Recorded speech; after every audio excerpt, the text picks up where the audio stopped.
Hello, everyone. Welcome to my page, Vera Adel. I would like to welcome you all in this chat with Jade. I'm very happy she accepted my invitation to share her experience, and we have a very huge topic to talk about. It's about help for the foreign women in Egypt.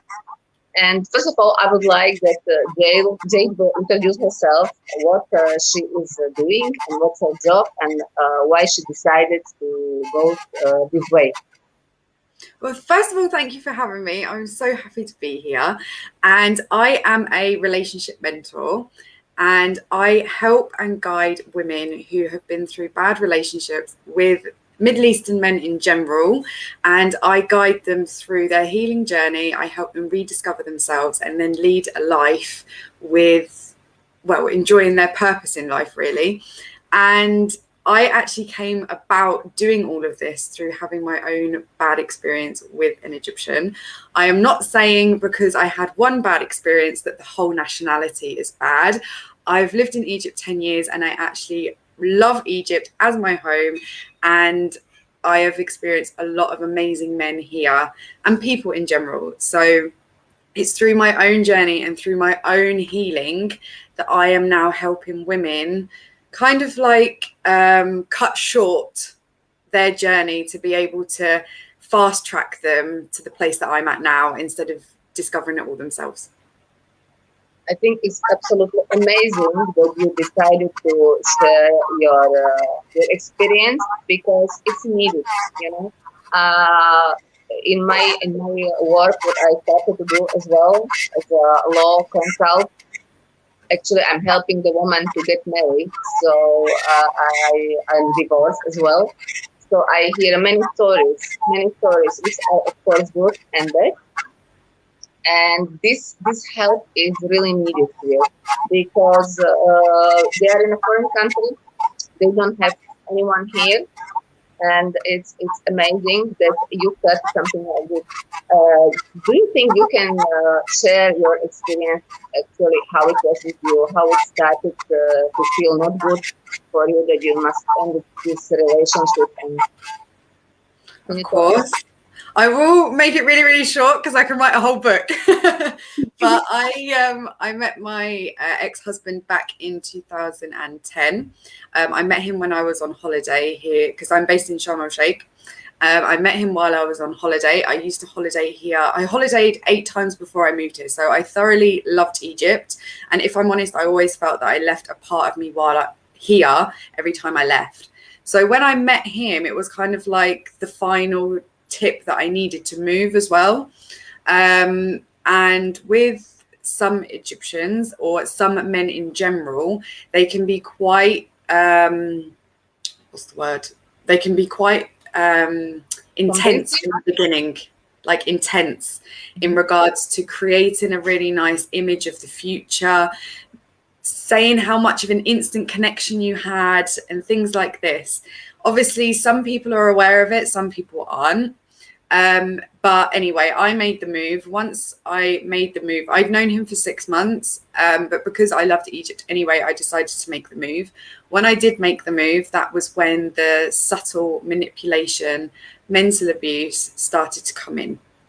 But because I'd already made the move, I just didn't know if it was something about getting used to the culture and the way of life here in Egypt. Like, I thought it was things to do with that. Then step by step, the physical abuse slowly started to come in as well. Then obviously, like I said, I thought that I could fix everything would be fine.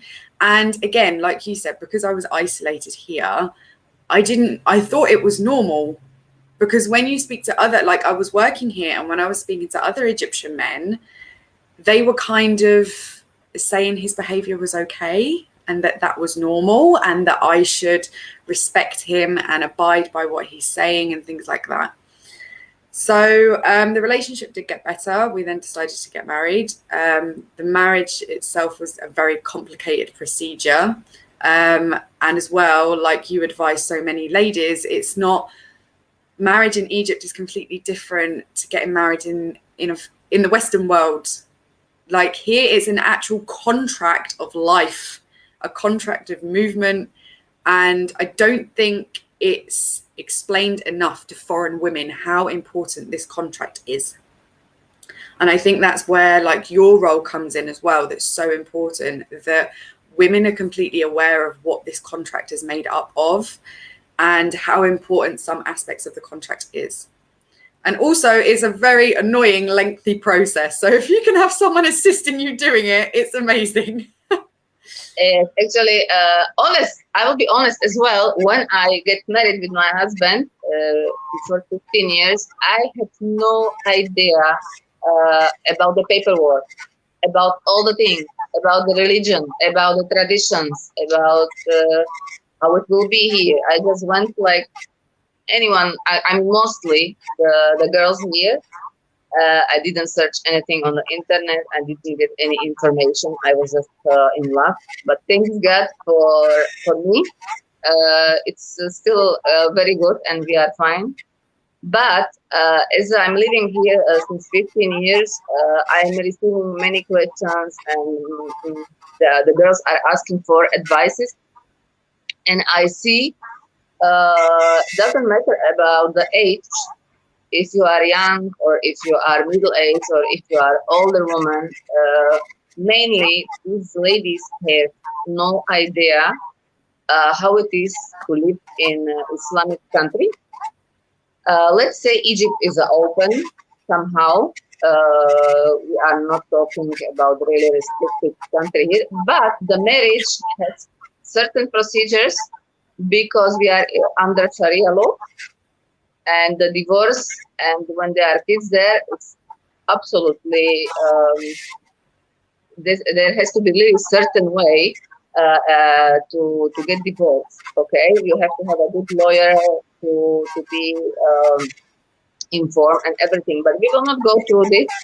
I want this chat to be about like spreading the information and telling the girls and ladies that someone like us is here in Egypt to help, because it's not easy to find someone to trust as well when you are in a stress situation in Egypt. You don't know anyone, then Well, mainly. this was kind of what happened with me. Was after I went through all the marriage process and I moved here, in Sharm there's a lot of tourists anyway, and there was a lot more women who were connecting with me automatically that needed help.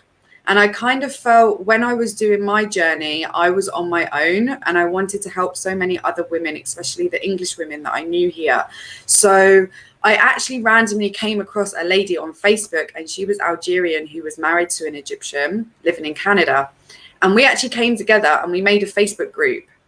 And this Facebook group, if you can imagine, 8 years ago was one group. Now it's actually becoming a large corporation of different women all connecting who are married to Arabs, along with other different things. But we have one specific group that is for women who are married to Egyptians. And I'm one of the admin. We actually have one lady on there that's been married 30 years. She's Spanish. And like I say, we all put our knowledge together in this one group, and we talk about everything. So women actually don't feel like they're alone. And obviously I've now lived here 10 years. I've seen a lot along with my own personal journey. So it's like everyone comes together in the one group, and it allows women not to feel alone, especially as example, if they're in the small villages where these men come from and they are severely isolated, they can really feel like they're alone and they can't go outside. So I just want all the women out there to know that there is a safe place. It's actually called Women Married to Egyptian Men. It is on Facebook. It is a really great group, but there is many different outlets. Even with us, like my inbox is always open. Like I was saying to Vera, and Vera knows this because she's done it, I've actually helped women escape this country because their husbands are trying to keep them here along with their children. I've helped 2 or 3 escape this country. I've helped women get out of abusive situations in the family home. There's been so many different situations, and I don't think all of this is spoken about enough. And so many women, and this is why I'm voicing what I've been through, because I know, especially on these groups, that there's women sitting there silent, reading everything. And the way that these men can be, they make you actually feel like you're going mentally insane. And you're really not. And I think this is why I, like, specifically on my Instagram and my Facebook accounts, I explain all the subtle things that I've been through, so you can actually connect with me to realize that you're not going mentally insane. Yes. Yes, the pressure that they don't understand the language mainly. The Let's be honest, the Arab men are specific in a bad way, in a good way. I'm not saying they are bad, okay, but they're specific to deal with. So it leads you to feel some really big insecurity and you don't know what to do. So it's really, really important. But can you tell me, how did you actually manage to divorce? Did you have any lawyers on your side? Did you have any lawyer to help you what to do? How did you manage this? Well, first of all, I did try to leave my relationship 3 or 4 times. Okay. I did try, and obviously the Egyptian here in Egypt, it's very normal that the families will get involved. So I tried to leave, the families got involved, and then they basically pressured me to stay and that they would work everything out from his perspective. So it got more and more and more, and I just thought, and I just kept being less and less happy, and I lost all my self-confidence. I was looking in the mirror and I didn't even know who I was, and I just thought, do you know what, I need to be happy, I need to think of me. And the thing was, my ex-husband was very threatening in a way that I've actually been threatened 4 or 5 times to have acid thrown in my face if I left him. I've also been told that he would make my life hell and make me leave Egypt. I also had a property with him, and he told me that I would lose everything.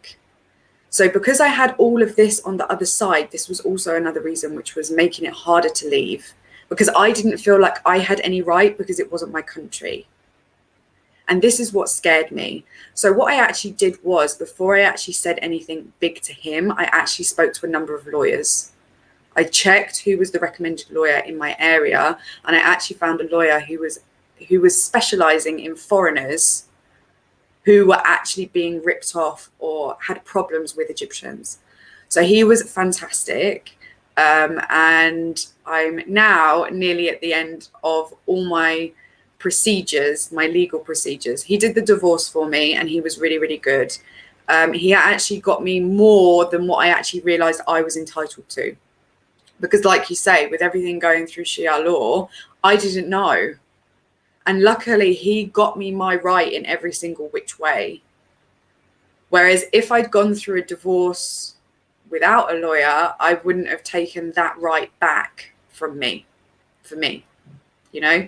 And now, obviously, because I bought my apartment, we bought it together, I've made sure that both the names are on the contract, because if both the names weren't on the contract, I wouldn't have been entitled to anything. Now, luckily, my lawyer's going through the process of sorting the apartment out. So it is a divided split, a right split.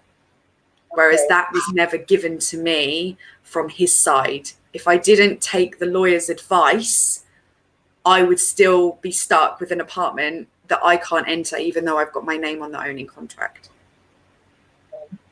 You know, and it's so, I think that's why, like, this is a prime example of why having a lawyer in a country like this and finding the right one to get you your right is so important. Yes, and this is also that we are showing that we are not against Egyptians at all, because we are aware that everywhere are bad and good men. So because there was a huge chat under my post, like the fault of the woman, and the women are choosing the not correct men from not good level of the society. But it's not about this. The abuser can be rich, abuser can be poor, doesn't matter. Educated, uneducated, it depends from many other things. So Yeah, that's very important that you found this lawyer, and I'm happy for you actually that you got your rights back. And really, before the woman decides to, okay, let's say move, it's fine, but let's decide to do any other thing like buy the property, get married. Okay, it's very important to inform herself about the country law, about this marriage law, because actually we have two kind of marriage here. We have orphy and we have official marriage. And I would like to point about this orphy that there is actually no rights for women from this orphy at all. There is zero rights. There is no right for the property. There is no right for anything. We call it just the, let's be polite. We call it the paper that they can stay together in one apartment. Okay, but if Egyptian man wants to make your life hell, you can use this orphy to threaten you that you are still his wife. Actually, in front of the God, according to the Islamic law, you are his wife. So he can use this orphy against you. He can stop you. He can report you to the police. He can say you are cheating on him. He can threaten you. So it's very important to have both of the copies from this orphy marriage if you are doing it. Don't leave one copy of the orphy with your partner while you are only starting with him. You don't know him. It's necessary to have this orphy while you are starting in a relationship because the police can come to the apartment and check out and they can put it in jail because it's forbidden. We are under the Islamic Sharia law. Uh, it could not happen. It can happen. Up to you. It's absolutely everybody is free. I'm not telling you you must do it, but it's just like what is correct. Okay. Um, do you want to share something else to advise? Or where the woman actually, in which way you are helping them? Can you tell me how is your I think basically first of all, what I want to add to what you said is that the whole, we did get a lot of comments from Egyptians and they go straight to putting the blame on someone. And this is not a blaming game. It's not a challenge. It's nothing to do with that. The major thing is here is understanding the differences. And this is in any relationship like this. And I say this to so many women, you have to come in the middle. You can't have him here and you keep going like this. It has to come in the middle. Everyone has to understand which side everyone's coming on. Because as example, we as Western women go around in bikinis. That's how we've been brought up. It's normal for us. Whereas an Egyptian who is Islamic, who is Muslim, doesn't accept things like that. So he can come to you and say, don't wear that. So then you think he's controlling, but actually have effective communication and understand why he's saying it and why you're doing it. And then you can come in the middle. And it's the same with dating. Here in Egypt, when you, like, if two Egyptians were going to go and get married, they have to have the full CV of the man before they go ahead and get married to them. That's not like that in our culture. If we have a connection with someone and we like that person, it doesn't necessarily have to represent if they're educated or not. We have that connection. And it's just about being an understanding of the whole different cultures. And that's what I say to so many women is understand what you're stepping into first. Like many people come on holiday to Egypt, but they don't see the true Egypt. Living here and holidaying is completely different. Don't say you're going to go ahead in a relationship unless you've actually experienced what it's like. yes. And the thing is, I don't know if you've experienced this, but many ladies also, they think, oh, it's fine. If I bring him to my country, everything will be okay. But actually, in all honesty, it's worse because they're going to a place that they don't know and they're grabbing hold of everything that they know. Because when, as example, you go to England, there's not a mosque on every corner of the road. They hold on to their religion even harder and it makes the transition even worse, which then builds anxiety and stress within the relationship and within the marriage. Yes, you are right. I would like to know, say also that if the woman is going to the relation with Egyptian and after she's supposed to marry him, she's supposed to know she is like mainly, not in all cases, but let's say 95% cases, she is marrying his family as well. Because she needs to know the family will interfere, the family will give him his ideas in his brain, and it's very important how this man will use this because the culture and the habits are very strong here, very strong. Okay. About the moving to Europe, it's another story, of course. They think that they will come there and the money are on the street. Most of them, not all of them. Of course, there is many people they know that in Europe life is very hard, but this is really really essential that these guys they have no idea and then they are hanging on this lady and the problems are just escalating. I have some comments here. I would like to read them. Okay. If anyone has a question, go ahead and ask, no problem. Miriam is saying it's essential that not Egyptian women know their rights before get married to an Egyptian man. I didn't know anything about it and I couldn't put any clause before signing the marriage. Yes. You are not alone, Miriam. Gite or Gita, sorry, I don't know how to read your name correctly, but the abuse is systematic in inbuilt in law, culture, in Egyptian society. It's not built in, I cannot say like this, but not all the Egyptians are abusive. I don't know how do you mean your comment. I think to be honest, through the work that I've done, because with the work that I do, I actually, by the time women are finished with men, with certain men, any man who is something known as a narcissist, someone who's extremely toxic, when they're finished with them, they actually lose their identity, they lose who they are, they have no self-confidence, don't have a clue what to do, what makes them happy, they don't have a clue who they are. This is how women finish at the end, okay?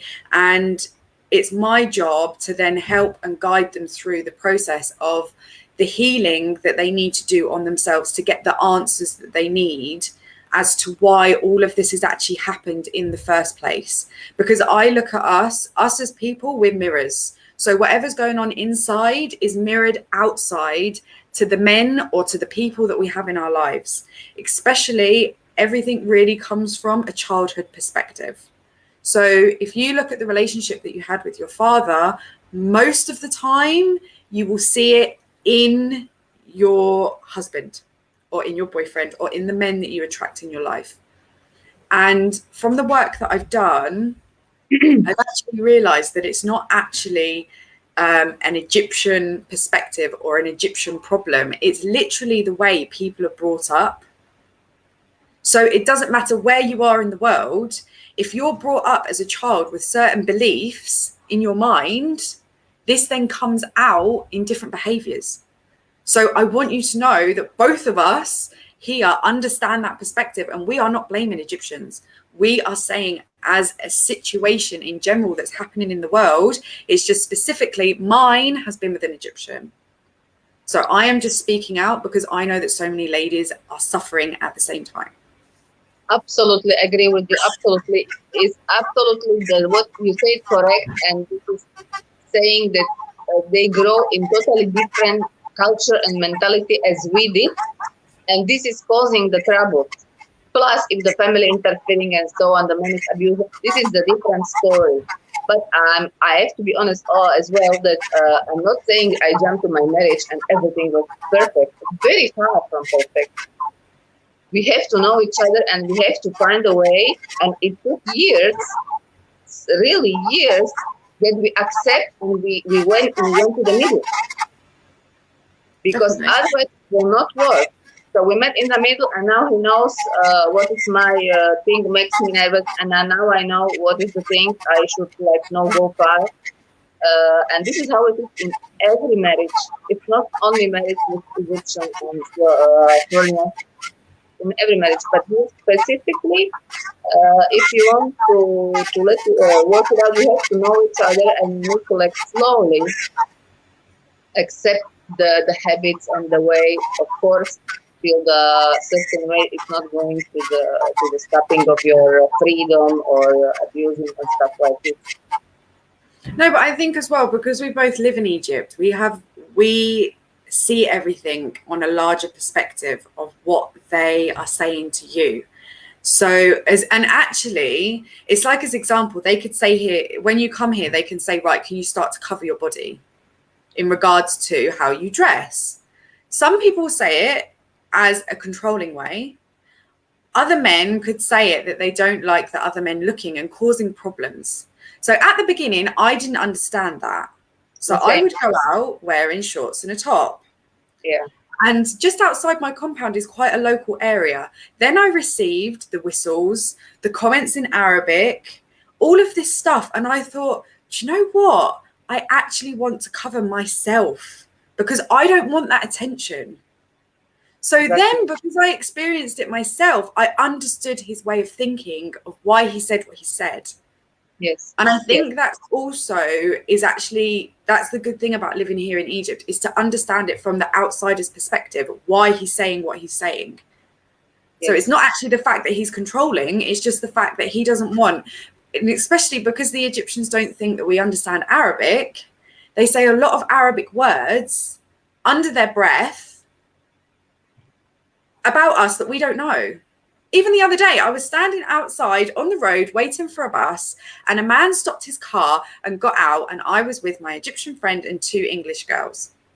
He actually said in Arabic, he didn't know that my Egyptian friend was Egyptian. He got out of the car and said in Arabic, what are these girls waiting around for? Are they waiting around for a fuck? Oh. And he said that in Arabic. And he didn't realize that my friend was standing there, understanding everything. And she went absolutely crazy at him. So because I'm standing on the side of the road, dressed in not a typical covered way, he thinks he has the right to say that in Arabic. You know, it's also coming in the middle in that way to understand, no, not every woman is like that. Yeah, this kind of men, they are disrespectful, and you will find them everywhere. And yes, they are a little bit more maybe percentage here because they think we don't understand and they're impolite.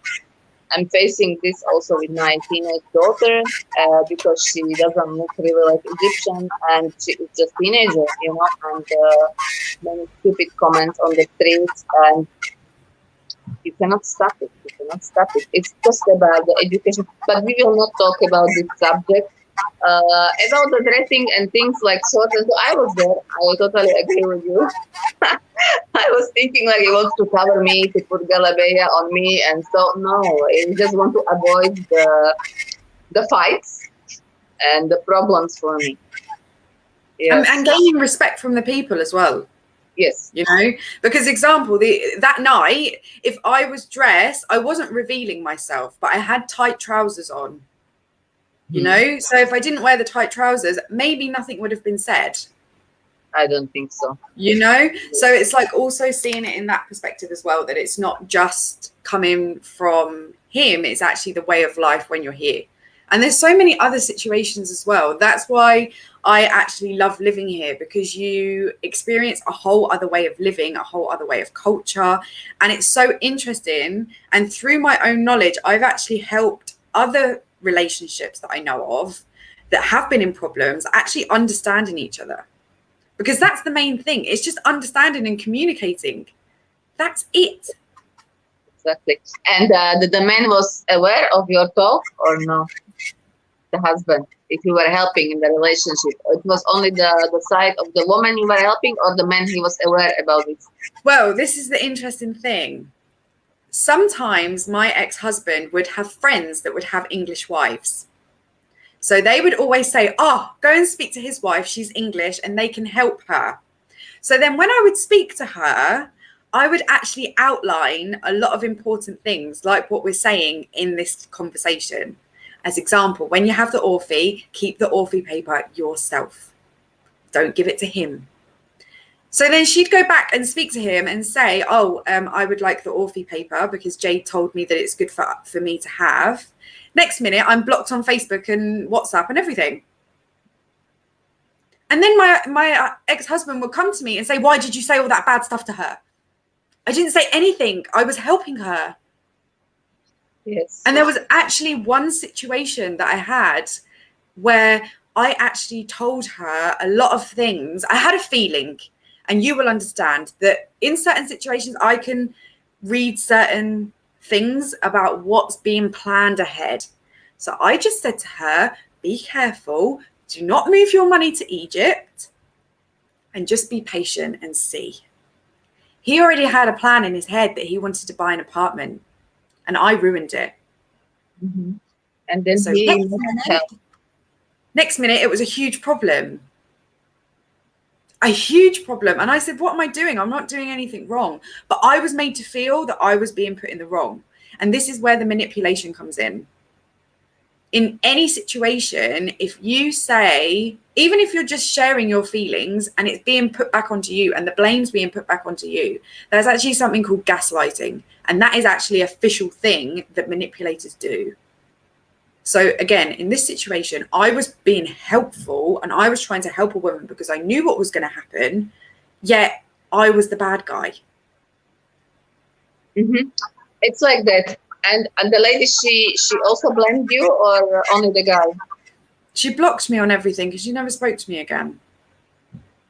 That's the point. Because, again, he convinced her that I was a bad person. I hated Egyptians and I was just here to cause problems for everyone. That's why I never interfere this.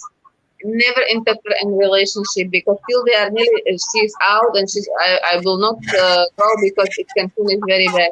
You know, because the ladies are not still clear if they want to stay, if they want to leave. You know, you are brave. You did that actually.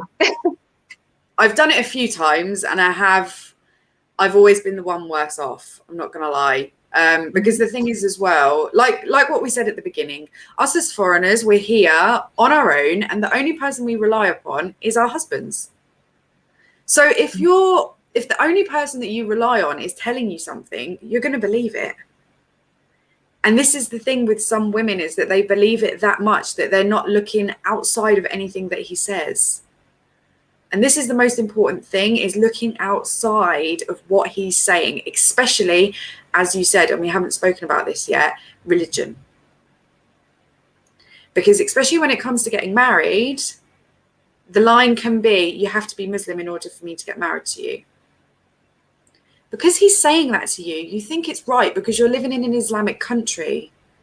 You need to understand that in Islam, as long as you're a person of a religion, either a Jew or a Christian or a Muslim, you can get married to a Muslim person. And again, it's finding the information for yourself. If you are marrying a Muslim person, what is it that you are entitled to when getting married to an Islamic person? You know, it's all of this stuff. And then even when the religion is spoken to you, like is that your husband is speaking to you about the religion, is research it yourself. Understand from your own perspective. There are so many amazing groups out there of women who have reverted back to Islam, and the groups are amazing. They're so helpful because they're coming from a perspective of a foreigner that's going into Islam. From their perspective, how they've dealt with it in their life, everything. And I just think it's so important for women to have that outlet to learn about Islam in a different way, away from their husbands. Because again, how you understand life from where you are from is completely different to how I understand life from where I'm from. The same with any Egyptian. I can speak to two Egyptians side by side who have completely different Islamic beliefs, but they're both Muslim. Yes, it's true. But there is one thing I would like to point, that if they get married to a Muslim guy, they must be aware the children will be Muslim, 100%. There is no other, there is no discussion about this. So the things must be said before they get married, and the lady must be aware of this and must be like okay with this, because of course then it can cause a big trouble. Definitely, definitely. And it's also understanding the religion as well. Like, even if you don't want to be Muslim yourself, it's just understanding the religion to be able to help your children. And Islam is a beautiful religion. It's absolutely amazing. I've learned the teachings of it, and it is amazing. I've seen so many Muslim people here in Egypt, and it's so beautiful that a religion can make people how they are, you know. But it's just making sure that you have the right understanding behind all the teachings inside the religion to then, obviously, like I say, support the children as well. That's true. I will look if you have any questions here. We have just comments. Thank you for all the comments. We will answer when we are offline after, or Jade will have a look on it, or me. I will see. I would like to say that we made this chat to let the people know us that we are here as Jade for someone who needs the help while she is in an abusive relationship, or she's ending her relationship, or she just needs to talk to someone and she needs to find herself. Do I understand correct, Jade? Yeah, I was going to say, I'm here for two different types of people, because I know, like me, it's very, very hard to leave a certain marriage when it's all set up and everything's running fine, but you're not happy and you think you're going crazy, but you feel that you're stuck. I'm here to tell you that you're not stuck, and you can build yourself and you can leave a relationship. I have helped so many ladies literally think that they're deep in the cement, stuck. And I've managed to empower them and to put them in a position that they can actually be able to leave if they want to. And I want you to know that even though you are in a foreign country, you are not stuck. As long as you rebuild yourself in the right way and you heal yourself from everything that you've been through. If you can imagine me this time last year, I was actually 100 kilos. Now I've lost 25 kilos through my journey. I've completely found myself. This time last year, I had no job. I had nothing because all my legal fees had taken all of my money. I had nothing. So I have completely rebuilt myself from deep below the ground up. Great. And also for women who have left relationships and have left marriages and are completely mentally drained and exhausted and do not have a clue where the hell they're going, I can help them. Because you can try your best to try and numb the pain through being in another relationship or through alcohol or through any other way, but until you actually solve the root cause of the issue, the problem is never going to go away. And this is also why I'm here, to know that everything that you've been through, there is a reason behind it. And I can honestly stand here and say to you now, I'm extremely grateful for everything I've been through, because if I didn't, I wouldn't be the person I am today. And that is at the point that I will get these women to as well, through the mentoring that I do. Okay, I would like to add on this that there are rights for the woman in Egypt. Yes, actually the woman having a big right here, but some men, they are putting it like we don't have a right. We do have a right, okay? And if anyone needs help, legal help, marriage, divorce, or there is an issue about the kids, or just any legal question she is not sure about, that's why I'm here. You can contact me also on my page, and we can talk about it. The same. Any other troubles, you can contact Jade. I would like to finish this chat. It was, I think, helpful and full of information, and we are glad that you are watching us. And I hope it helped a little bit to spread that there is not only the things how you are hearing, that Egypt has, the women are not having any rights in Egypt. So thank you everyone for watching, and you can contact us in our private inbox for any other questions. Have a great day, everyone. Thank you, Jade, for being here. Thank you. Thank you very much for having me. Take care. Have a good day, everyone.